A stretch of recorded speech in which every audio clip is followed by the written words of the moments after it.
Hi, Aaron here from Superior Singing Method, and this is Vocal Lessons High Notes. All right, Vocal Lessons High Notes.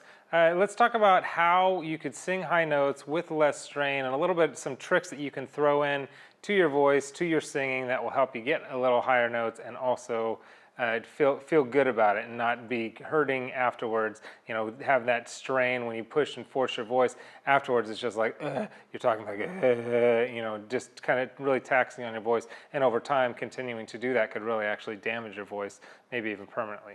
Okay, so one thing to do is to start with getting a seamless flow from your chest voice to your head voice.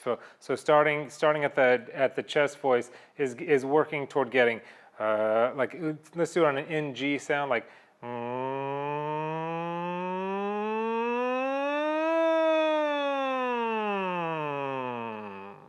So getting that seamless, because what happens is, what I'm talking in now is my chest voice, and then my head voice is, hey, hey, hey. His head voice is up there, but in between there, the muscles are pulling against each other, so a lot of times one gives way. If they're not strengthened properly, one of them gives way to the other, and that's how you get that, like, hey, hey, kind of that flipping right there. So you want to build the muscles in there to get that nice and seamless. So that's really going to help you. That'll take time, but the NG is a good way to do that. You know, or even like oohs, like ooh.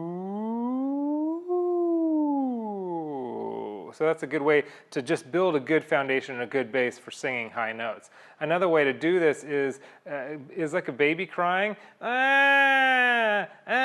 Notice that a baby can cry for hours and hours and hours and never lose its voice, because it's tapping into a little bit of that pharyngeal thing. So we could use that in our exercise, like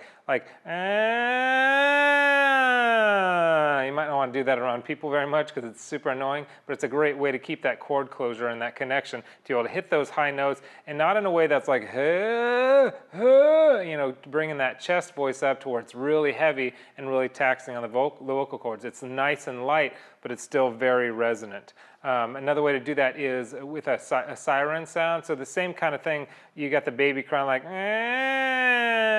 that's almost like a siren sound too. It's another way to kind of blend these registers to get those high notes is,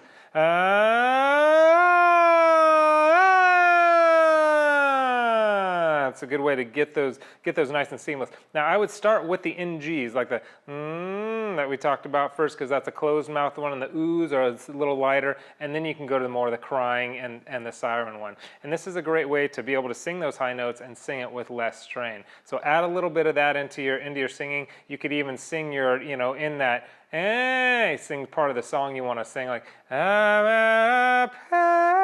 know, add that into whatever you're singing. You know, add it in there is one way to transition. How do I get these vocal exercises to actually work for songs? How are they helping? How's one helping the other? That's a good way to use whatever melody you're trying to get. Work on getting that cry siren thing, and then throw your melody on top of that. So hope that's helpful for you to sing high notes. If you want some of my favorite vocal exercises and a lot of other free stuff, click the link below. Also there you can find my program, Superior Singing Method, step-by-step 8-week program, shows you what to do and when to do it exactly to build a nice powerful voice that you know, high notes and all that stuff. Also, I just want to encourage you to continue to move forward no matter what you're thinking about your singing now. Understand that there's way more possible inside of you to become the things that you want to become than it feels like you can. I know it can be discouraging at times when you're singing, but I just want to say that you can do it. You can. It's a matter of tenacity, of staying focused and moving toward that goal. There's way more inside you than you realize it. Okay, so hope this is helpful for you. Again, my name's Aaron, and I hope you have a great day.